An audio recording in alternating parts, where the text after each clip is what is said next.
Smartwatch sekarang hampir semua orang pakai dan berpikir bahwa dengan menggunakan itu bisa memantau kesehatan tubuhnya, terutama jantungnya.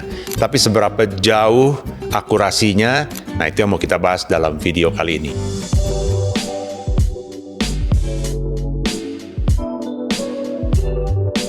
Halo teman-teman, selamat datang di Seputar Jantung, channel edukasi jantung yang terpercaya, membahas segala hal yang berhubungan dengan jantung secara mendalam, tetapi tetap mudah dipahami bersama dengan saya, Dr. JJ. Nah teman-teman, di video kali ini kita akan bahas masalah smartwatch atau secara lebih luas wearable device, alat-alat yang kita pakai yang bisa mendeteksi masalah-masalah kesehatan kita, khususnya kalau berhubungan dengan jantung, masalah gangguan irama jantung, mungkin juga berhubungan dengan VO2 max, atau juga sekarang juga bisa ukur tensi. Nah pertanyaannya, alat-alat ini sebetulnya akurat apa enggak? Kalau akurat, seberapa akurasinya? Nah untuk bahas ini saya masih ditemani oleh Dr.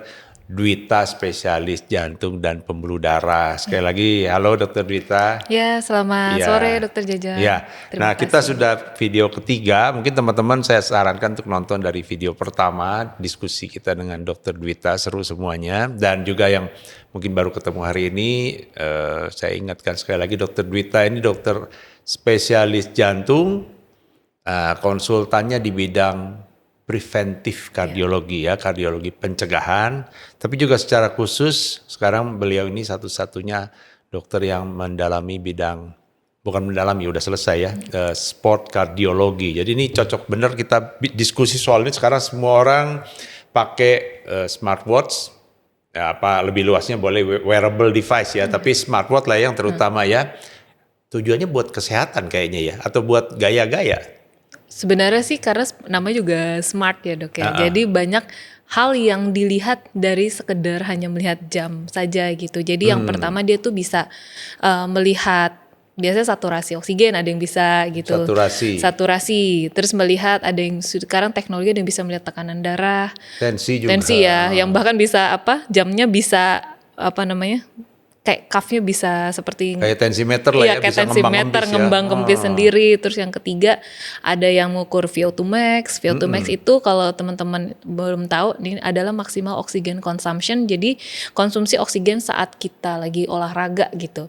Terus yang keempat, nah ini yang biasanya paling sering membuat pasien datang tuh melihat aritmia dok, atau gangguan irama jantung. Nah ini yang sering datang ya dok ya. Dibilang dari jamnya, oh saya ada aritmia nih dokter, saya takut gitu. Itu dok. Nah, ini banyak nih sekarang pasien Dr. Dwita yang datang cuma gara-gara smartwatch-nya ya. Lumayan sih dok gitu ya. Iya. Apa biasanya yang mereka ini kan, yang mereka tanyakan, masalah apa yang paling banyak? Apa gangguan irama jantung? Iya betul, paling banyak itu dibilang aritmia, atau misalkan detak jantungnya terlalu lambat, low heart rate gitu. Apalagi terutama saat tidur gitu kan, dikatakan low heart rate. Iya. Gitu, atau misalkan terdeteksi atrial fibrilasi dari EKG-nya seperti itu dok. Gitu kan. Karena kan sekarang teknologinya juga sudah berkembang ya dok ya. Jadi bahkan kita bisa melihat EKG yang gelombangnya di dalam jam tangan. Dalam situ. Nah mungkin banyak yang pengen nanya teman-teman, sebetulnya bagaimana caranya itu pakai jam, terus dia bisa mendeteksi EKG ya, bukan denyut jantung ya? Iya bukan dong. Jadi kalau misalkan kita tahu bahwa kan kalau yang standar smartwatch itu kan dia pakai fotopletismografi ya dok ya, jadi kayak sensor optik PPG gitu. itu ya? PPG betul, jadi dia di kayak yang mungkin yang hijau kedap-kedip itu kan kita lihat ya, dia mengukur perubahan volume darah yang ada di bawah pembuluh darah kecil, di bawah situ kan. Jadi kita lihat nih kan keteraturannya gitu kan. Nah sekali dia tangkap, dianggap sebagai satu denyutan gitu. Iya betul, makanya ya sehingga aritmia kan terdeteksi kalau denyutnya jadi nggak teratur gitu kan ya dok ya. Jadi dia cuma semata-mata karena teratur atau nggak teratur, dari situlah dia mendeteksi ada aritmia atau tidak, seperti itulah ya garis besarnya. Yang kedua, nah ini yang sekarang udah pada banyak yang diadopsi oleh jam tangan yang sudah sifatnya lebih advance itu single lead ECG dok. Jadi atau EKG tapi sifatnya satu lead. Jadi kan kalau teman-teman tahu kalau kita EKG itu kan banyak kabel-kabelnya ya. Kalau di total tuh ada 12 lead kita bilang ya dok. Nah kalau di dalam jam tangan ini satu saja. Satu lead saja. Jadi cuman betul-betul melihat irama. Jadi kita nggak bisa menilai keseluruhan rekam jantung hanya dari dari smartwatch, hanya sekedar melihat irama. Tapi memang kita bisa lihat sendiri tuh gelombangnya seperti apa dok. Dan itu kita bilang single lead ECG yang sudah banyak di jam-jam tangan yang smartwatch zaman sekarang gitu dok. Single lead ECG. Betul. Nah sekarang cara dia ngeceknya gimana? Apakah secara terus-terusan dia bisa ngecek atau kamu mesti kayak dipencet baru dia ngecek itunya EKG-nya itu? Ada sensornya dok, jadi Oke, kita oke. bisa lihat iramanya, irama normal apa atrial fibrilasi gitu. Gambarnya langsung EKG nanti Iya, diterjemahkan. gambarnya langsung EKG. Itu yang mesti dipegang ya berarti ya. Tapi Iya. katanya ada juga sekarang yang lebih canggih lagi, dia bisa terus-terusan merekam ya. Jadi dia kalau ada yang katakanlah ada yang loncat iramanya, nanti dia bisa kasih notifikasi begitu ya. Iya betul dok. Ada juga yang tanpa harus Kalau di megang sensornya sensor dipegang. itu dia ngukur terus-terusan, jadi dia kasih notifikasi kalau iramanya berubah. Itu juga ada dok. Oke, sekarang prinsipnya udah jelas. Berarti dia bisa ngecek irama jantung kita. Betul. Dari keteraturannya, bahkan bukan hanya teratur atau enggaknya, tapi bentuk gambar EKG-nya juga dia Iya, bisa keluar. Jadi betul. kalau ini irama yang normal, bentuknya normal EKG-nya, pas keluar denyut yang nggak normal, dia bentuknya pun juga berubah kan ya Berubah, EKG-nya. betul. So segitu advance-nya udah ya. Betul. So untuk deteksinya begitu, tapi sekarang tingkat akurasinya segimana kalau dibandingkan dengan kita periksa EKG? Kalau enggak kan kita nggak usah periksa EKG lagi aja nih, pasien-pasien periksa sendiri aja EKG-nya gitu pakai smartwatch-nya. Iya, jadi kalau smartwatch sampai sejauh ini data yang terbaik itu kalau dia mengukur atrial fibrilasi dokter, di mana sensitivitas spesifitasnya itu bagus. Atrial fibrilasi itu adalah gangguan irama jantung yang tidak teratur gitu, aritmia yang detak jantungnya tidak teratur. Jadi detak antara satu detak lain itu jaraknya beda-beda. Nah ini sering terjadi pada populasi di Indonesia ya dok ya, di mana ada pasien hipertensi, pasien gangguan pembengkakan jantung yang dimana akhirnya kejadian atrial fibrilasi ini yang paling termasuk yang paling banyak di Indonesia. Iya, iya. Nah, tapi kalau untuk deteksi aritmia lain, dok, memang angka sensitivitasnya tidak sebaik kalau mendeteksi atrial fibrilasi yang tadi, yaitu gangguan irama jantung yang tadi gitu. Ada beberapa aritmia yang kalau misalkan muncul terlalu banyak pun nanti dideteksi sama smartwatch seolah-olah seperti atrial fibrilasi gitu, sehingga seperti false positif ya dok ya. Jadi kayak nanti membuat yang megang jam tangan akhirnya datang ke dokter karena dianggap oh ini saya dibilang aritmia nih, padahal sebenarnya mungkin bukan aritmia yang berat sebenarnya, mungkin cuman gangguan detak jantung ekstra misalkan. Seperti kan aritmia kan banyak ya dok ya, dari yang paling jinak sampai yang butuh pertolongan gitu. Nah tapi beberapa kayak seperti atlet gitu bisa terjadi aritmia tapi yang sifatnya jinak dan satu-satu, misalkan seperti apa, kalau namanya tuh seperti ekstrasistol atau detak jantung ekstra gitu. Jadi kalau detak jantung ekstra itu kebanyakan memang biasa-biasa aja, udah nggak apa-apa, kalau ada pun ya udah dibiarkan aja gitu. Kebanyakan, tapi ada beberapa yang memang memiliki profil berbahaya, tapi sebagian besar itu baik-baik aja, tapi dideteksi oleh smartwatch dan membuat yang megang jam jadi takut dan akhirnya berobat gitu. Akhirnya jadi meningkatkan kunjungan ke dokter gitu. Iya. Balik dulu kita ke atrial fibrilasi ya. Iya. Itu berarti si smartwatch ini bisa memberikan notifikasi Iya. kalau ada irama jantung yang nggak teratur. Ini kan kita tahu itu atrial fibrilasi, mungkin teman-teman ya, atrial fibrilasi itu benar-benar gangguan irama jantung yang benar-benar nggak teratur ya. Betul, Gangguan irama jantung yang lain kan masih adalah keteraturannya. Ini benar-benar nggak teratur. Jadi jarak antara satu detak dengan detak lain itu betul-betul nggak ada yang sama. Tidak ada yang sama. Dan itu secara logikanya mungkin paling gampang dideteksi oleh si Smartwatch, karena dia bisa mendeteksi irregularitasnya ya. Iya. Nah dia akan kasih notifikasinya sebagai atrial fibrilasi langsung, Iya. AFib gitu ya langsung ya, Iya, di biasanya anunya gitu. ya, Iya. di notifnya ya, bukan Iya. sekedar aritmia aja kan, dia pasti Bukan. langsung spesifik AFib. Jadi Iya. si pasiennya pun langsung dapat notifikasi saya ada atrial fibrilasi gitu. Iya. Kadang-kadang hari ini bersih atau kadang nanti hari ini timbul dalam jumlahnya berapa kali dia bisa kasih tahu gitu ya. Iya kan, dia tertulis gitu AFib gitu. Oke. Nah, itu yang secara resmi itu ya dalam verifikasi dari mungkin dari FDA apa dari mana, apa sudah di-approve bahwa alat ini memang bisa untuk mendeteksi atau memberikan notifikasi. Iya, Khusus iya. AFib ya. Iya, jadi memang kalau untuk AFib ini, atrial fibrilasi ini, jam-jam yang sekarang ini sudah banyak yang mendapat approval dari FDA itu atau Food and Drug Administration ya. Nah ini untuk kemampuan dia dalam mendeteksi atrial fibrilasi ini, terutama untuk jam-jam tangan yang memang sudah cukup populer ya di antara kalangan yang memakai smartwatch gitu. Dan speknya juga mungkin tinggi kali ya. Iya, Harga lebih speknya mahal lah sudah ya. harganya lumayan ya oke, dok ya. iya, iya. Ya itu memang sudah mendapat approval FDA untuk apa? Untuk mendeteksi atrial fibrilasi ini gitu dok. Jadi kalau kita kembali ke pasien-pasien yang sudah jelas-jelas ada atrial fibrilasi, bakal kita anjurin dong pakai jam ini aja buat lihat gitu ya. Ya, tapi kan kalau misalkan dia sudah atrial fibrilasi yang persisten kan sebenarnya tidak bakal balik perlu. lagi Iya, mungkin yang bagus itu kalau yang masih intermittent, apa sih yang kadang muncul atrial Iya, fibrillasinya, iya. kadang yang normal gitu. Jadi dia tahu paroksismal atau nama lainnya ya dok. Jadi kita tahu bahwa oke ini seberapa banyak sih dia kambuhnya gitu. Oke. Tapi memang selain atrial fibrilasi ini memang beberapa jam juga mendeteksi ada yang gangguan irama lain seperti low heart rate atau high heart rate gitu. Ada beberapa pasien yang datang, dok saya low heart rate pada saat tidur gitu karena heart rate-nya 30 gitu kan. Tapi sebenarnya kalau itu akurasinya gimana? Kan tidur nih, pasiennya kan nggak banyak gerak mestinya ya. Mungkin itu sebenarnya bukan aritmia dok ya, tapi karena irama jantung kita kan pada saat tidur memang akan pasti turun karena efek dari sistem saraf parasimpatis. Sehingga kalau misalkan detak jantungnya 30-40 ya menurut saya wajar, apalagi kalau atlet ya dok ya, dimana kalau atlet ya. Tapi kalau orang normal saya rasa kalau 30 kerendahan terlalu rendah. Agak takut kita ya. Betul, makanya itu nanti pentingnya jadi smartwatch itu jangan serta-merta menjadi alat diagnostik gitu. Dia mungkin bisa alat screening atau yang membuat kita lebih aware, oke ini kayaknya kalau 30 terlalu rendah berarti kita harus lakukan pemeriksaan lanjutan gitu dok. Oke. Gitu. Dia bisa tadi jadi low heart rate ya, atau lebih cepat juga bisa juga high heart rate juga.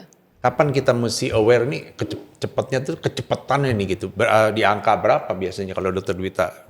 Nggak apa-apa kalau segitu mah 110 mah misalnya gitu, atau 100 berapa yang membangkitkan awareness dari si pasien itu berapa biasanya? Kalau kita nanti kembali ke klinisnya, misalkan dia pasien tenang-tenang tidak ngapa-ngapain, tapi kalau heart rate-nya 120, 130 kan berarti itu tidak sehat juga ya dok, tidak normal juga ya dok ya.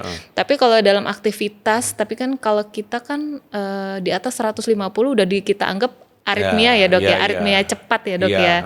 Jadi kalau di atas 150 saya sudah ini harus dicari tahu nih gitu. Biasanya datang kayak gitu dok, keluhannya dok saya dibilang detak jantungnya cepat berapa 140, oh ya saya udah mulai aware ini jangan memang ada sesuatu gitu. Padahal nggak ngapa-ngapain dia. Padahal dia nggak ngapa-ngapain atau aktivitasnya ringan-ringan aja gitu. Sebenarnya sangat-sangat membantu sih dok smartwatch itu, terutama untuk pasien yang aware dengan jam tangannya gitu. Oke. Nah, selain yang terlalu lambat, terlalu cepat, sama satu lagi tadi yang nggak teratur ya, loncat-loncat tadi, ekstrasistol. Ekstrasistol. Itu seberapa juga akuratnya tuh kalau yang ekstrasistol? Kalau ekstrasistol itu smartwatch sepertinya sampai saat ini tidak bisa mendiagnosis ini ekstrasistol gitu atau detak jantung ekstra gitu ya. Tapi mungkin dia akan mendeteksi seperti aritmia gitu kan misalkan dok. Tapi kalau dia terlalu banyak munculnya nanti dia bisa salah diagnosis sebagai atrial fibrilasi juga gitu kan. Karena kan loncat-loncatnya seolah-olah tidak teratur gitu. Tapi ada ininya, saya nggak tahu, mungkin dokter Dwita pernah lihat itunya, notifikasinya bisa nggak dia kasih taunya bukan aritmia tapi secara spesifik. Ini PVC ya teman-teman, PVC itu tadi ya ekstrasistol atau denyutan ekstra yang khusus ya, spesifik itu dia bisa itu, atau dia cuma ini ada aritmia gitu. So far yang setahu saya aritmia dok. Dia nggak bisa persis itu ya. Saya pernah dapat pasien yang dia pakai smartwatch terus kayaknya dia bisa inin ke HP ya. Jadi rekamannya tuh itu beneran tuh ada PVC-nya, maksudnya EKG-nya beneran beda pada saat itu tuh betulan ekstrasistol yang ventricle gitu. Iya. Dia kasih fotonya ke saya dan memang dia pada saat itu, cuma dia juga yang model harus di sensornya dipegang gitu. Jadi dia lagi rasa lebar-lebar, sensor dipegang terus kelihatan muncul jadi kedapatan begitu. Iya. Tapi saya rasa kalau sampai muncul EKG-nya dan bentuknya khas, mungkin itu betul kali ya. Iya. Jadi mungkin baiknya memang kalau misalkan dia sudah mendeteksi ada aritmia kan sebenarnya si gambaran ini kan kalau yang bisa dilihat ya dok ya EKG itu kan sebenarnya bisa di-download dok dan bisa ditunjukin ke dokter gitu. Jadi itu yang meningkatkan akurasinya karena kita lihatnya secara manual gitu. Tapi kalau secara melihat jam yang baca ya akurasi tidak akan sebaik kalau kita melihat secara manual gitu dok.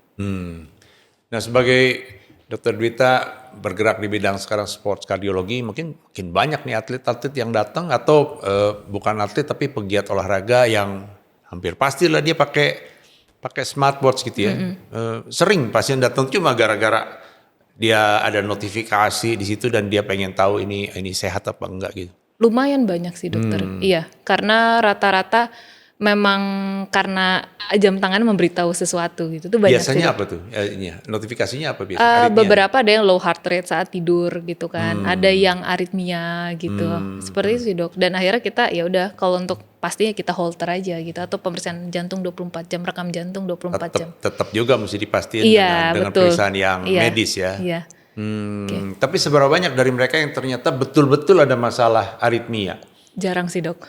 Jadi notifikasi itu boleh dibilang sebetulnya alarmnya bukan yang alarmnya betul ya, tapi tingkat Apakah itu perlu tindak lanjut? lanjutnya. Iya. Oke. Kebanyakan sih tidak perlu dikhawatirkan lah Ini gitu. pertanyaan bodohnya kalau gitu seperti kita nggak tahu juga nggak apa-apa ya. Iya mungkin. Jadi terlalu banyak data sebetulnya belum tentu juga lebih bagus sebetulnya. Iya betul. Terlalu banyak tahu jadinya. Iya. Jadi nggak tahu nih teman-teman yang lagi nimbang-nimbang beli smartwatch, jangan-jangan jadi mikir ulang nih kalau gitu. Iya. Nah selain aritmia, tadi ada VO2 max ya. Iya. Nah VO2 max saya agak bingung. VO2 max itu bagaimana cara ngukur VO2 max dari smartwatch? Jadi kalau smartwatch itu dia mengukurnya estimasi dok. Jadi bukan mengukur secara langsung. Karena kalau secara langsung kan VO2 max kan tadi saya bilang adalah maksimal oxygen consumption. Jadi harusnya mengukur kadar oksigen kan dok. Dan itu emang gold standarnya dengan pemeriksaan cardiopulmonary exercise test atau mungkin kalau awam taunya tes VO2 max namanya. Jadi berlari di atas treadmill atau sepeda dipasang sungkup. Nah itu directly bisa mengukur CPAT itu ya. CPAT benar VO2 max. Nah tapi kalau smartwatch ini mengukur berdasarkan estimasi dan dia mengambil beberapa data misalkan kayak data pace-nya atau kecepatannya, terus gendernya, terus beberapa lah banyak data ya, berat badan, tinggi badan, iya berat badan, tinggi jarak badan yang dia tempuh gitu. Betul. Dari situlah dia ini. Dia ukur inilah estimasi VO2 max dari si pemilik jam tangan tersebut gitu. Dan apakah ini akurat? Dari beberapa penelitian itu beberapa bilang ada yang rata-rata lebih banyak ada yang overestimate, ada yang underestimate dok. Jadi sampai sekarang belum ada yang VO2 max-nya yang comparable sama gold standard yaitu yang CPET gitu. Jadi lebih baik VO2 max itu dianggap sebagai lebih enak untuk kalau ngeliat ini progres latihan. Misalkan kayak yang dulu misalnya VO2 max-nya dapat 35, sekarang setelah latihan 3 bulan dapat 45. Berarti ini ada peningkatan. Oh, tandanya latihannya berhasil gitu, dok. Jadi lebih lihat deltanya. Persisnya mah belum tentu 35. Betul. Cuma standar dia berarti naik. Iya, betul. Jadi lihat progres latihannya gitu. Karena belum tentu, karena beberapa itu overestimate atau underestimate bisa gitu. Berarti Karena tapi dia kan kalau pasien estimated, pengen bandingin aja, saya tes CPAT deh gitu, dapatnya berapa, terus dia pakai hari yang berbeda sehari, misalnya dia tes juga pakai ini, terus dia dapatnya berapa, kurang lebih dia bisa, oh kalau di CPAT sekian, di saya sekian pakai smartwatch, nanti kurang lebih naiknya sekian, ada gambaran lah kurang lebih begitu ya. Iya betul dok. Ya, Hal yang sama mungkin berlaku juga dengan itu kali, tensi juga ya. Betul dok. Ya jadi ya tadi VO2 max ya, tapi bukan berarti pasti salah ya dok ya. Smartwatch bisa aja dia akurat sama dengan CPAT. Tapi kalau terjadi overestimate atau underestimate ya wajar karena datanya sampai sekarang memang seperti itu gitu. Nggak ada yang approve FDA kalau VO2 max belum. Iya. Yang AFib tadi yang AFib ya, atrial fibrilasi yang sudah sangat established datanya. Oke, ini mau jam tangan semuanya sensitivitas spesifisitasnya bagus untuk deteksi atrial fibrilasi.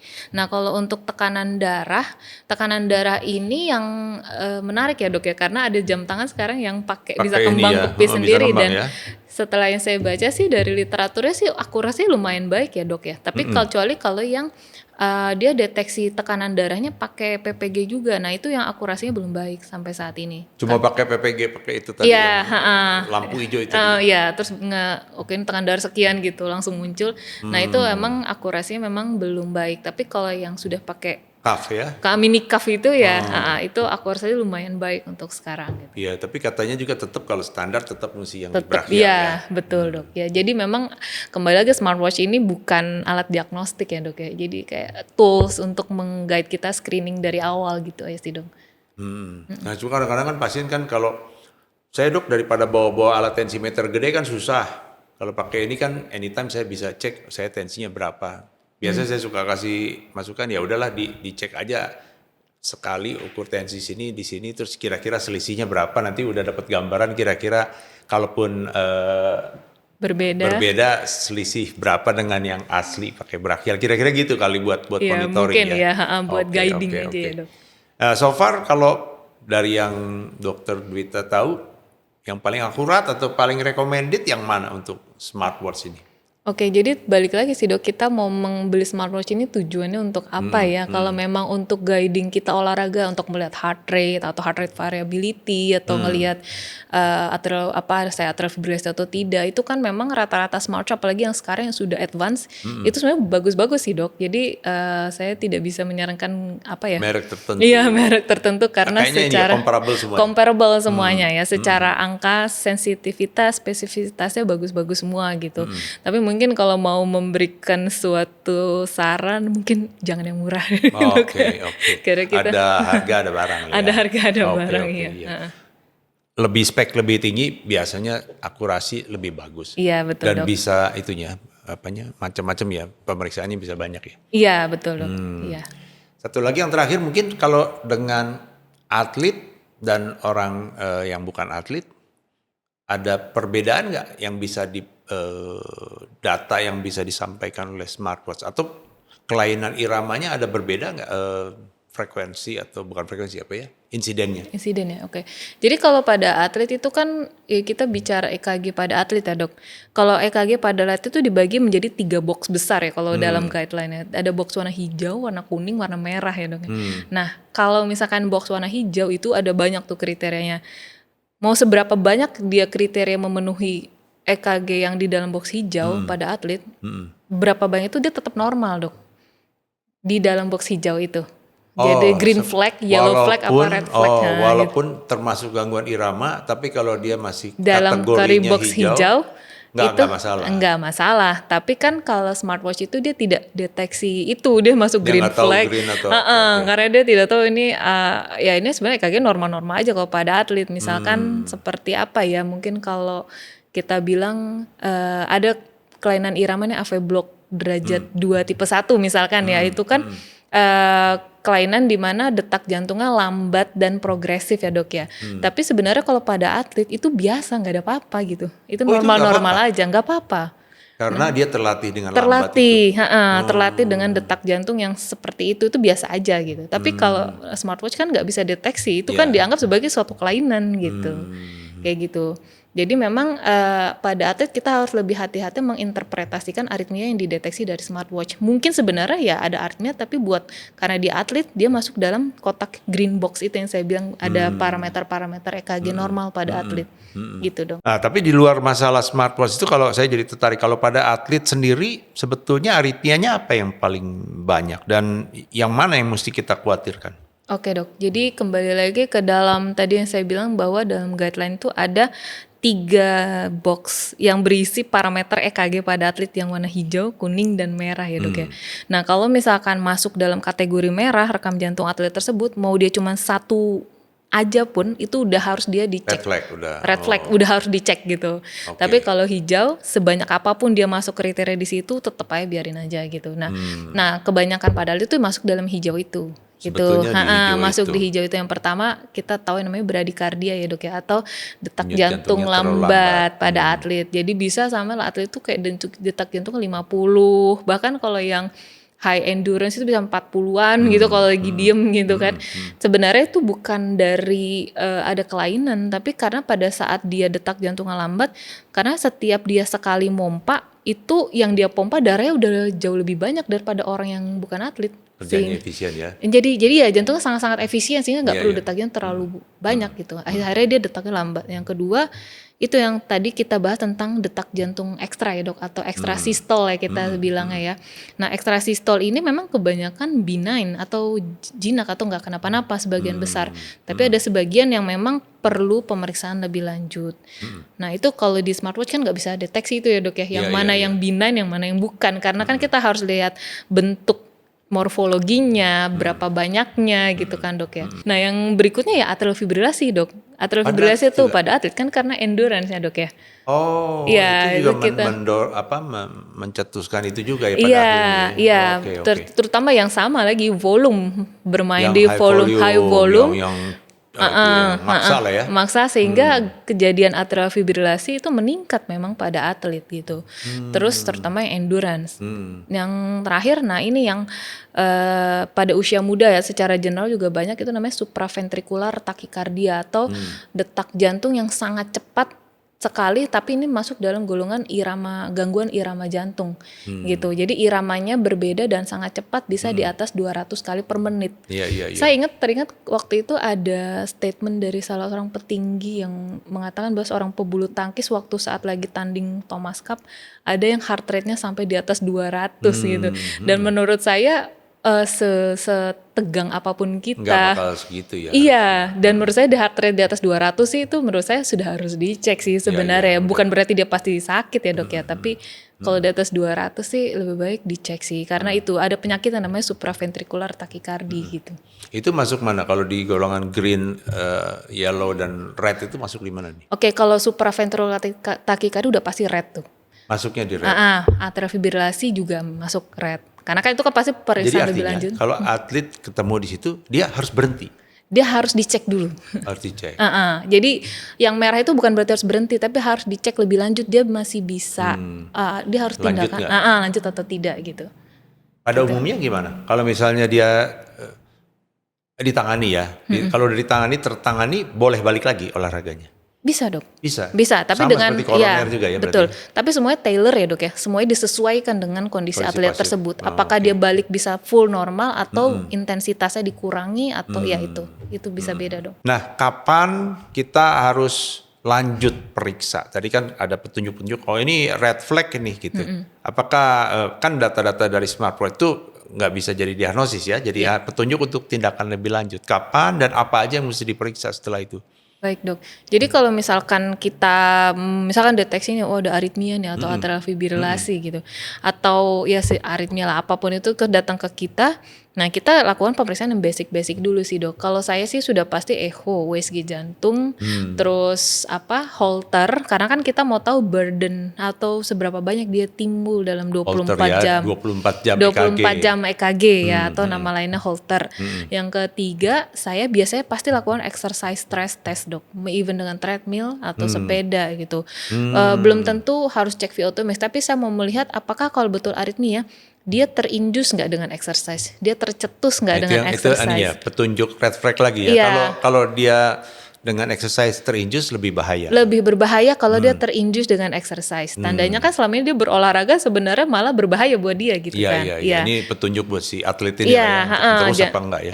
Untuk terus atau tidak. Tapi kalau misalkan detak jantung ekstra misalkan dan dia tersupresi dengan exercise, jadi hilang pada saat exercise, malah itu petunjuk bahwa ini benign, ini nggak kenapa-napa Jinak gitu. Ya. Jinak betul. Nah terus kapan kita butuh pemeriksaan lebih advance? Mungkin pemeriksaan lebih advance itu namanya elektrofisiologi study ya, atau misalkan itu sejenis kateterisasi invasif jantung. Lah itu ya, pakai alat masuk ya. Pakai alat tapi untuk melihat irama jantung itu biasanya akan sesuai sama ke diagnosis kita saat itu dok. Jadi emang kembali ke guideline secara general. Apakah memang ini sudah indikasi elektrofisiologi tadi ya kita kirim, tapi tidak ada perbedaan antara atlet maupun general, semuanya sesuai standar guideline yang ada. Oke, Ya. baik. Oke, saya rasa udah semua kita bahas ya, Dokter Dwita ya. Jadi coba saya simpulkan ya. Jadi kita pakai smartwatch atau kalau lebih luasnya wearable device, tentu saja bagus sekali teman-teman yang awareness-nya makin meningkat terhadap kesehatan, apalagi orang-orang yang pegiat olahraga kan, mereka olahraga pengen sehat tapi juga pengen aman ya. Jadi ada alat untuk mendeteksi kalau sudah terjadi gangguan pada khususnya irama jantung ya, dan juga VO2 max tadi. Nah, tetapi tadi sudah kita bahas bahwa yang sudah clear dapat verifikasi atau di ACC oleh FDA hanya untuk diagnostik ya atau deteksi tadi ya. Deteksi atrial fibrilasi. Jadi gangguan irama yang betul-betul tidak teratur, dia tingkat akurasinya cukup baik ya. Tapi untuk yang lain-lain Kalau untuk diagnostik tentu tidak bisa dia menjadi alat diagnostik ya, dia untuk membantu memberikan clue atau petunjuk atau deteksi lebih awal ya. Dan selanjutnya tetap harus dipastikan ke dokter untuk dipastikan diagnosis pastinya. Yang kedua kalau kayak VO2 max atau tensi tadi Estimasi untuk sebenarnya. ini ya, kemudian berikutnya untuk perbandingan dengan hasil sebelumnya untuk follow up begitu ya. Baik, saya kira itu yang bisa kita simpulkan. Thank you Dr. Dwita dan teman-teman sekalian yang suka dengan konten edukasi seperti ini boleh di subscribe seputar jantung dan juga di share kepada teman-teman yang lain. Dan sekali lagi kita masih ada satu topik lagi nanti minggu depan ya dengan Dr. Dwita, dan teman-teman boleh ditunggu, stay tune di seputar jantung, dan kita berjumpa lagi di video berikutnya. Salam jantung sehat.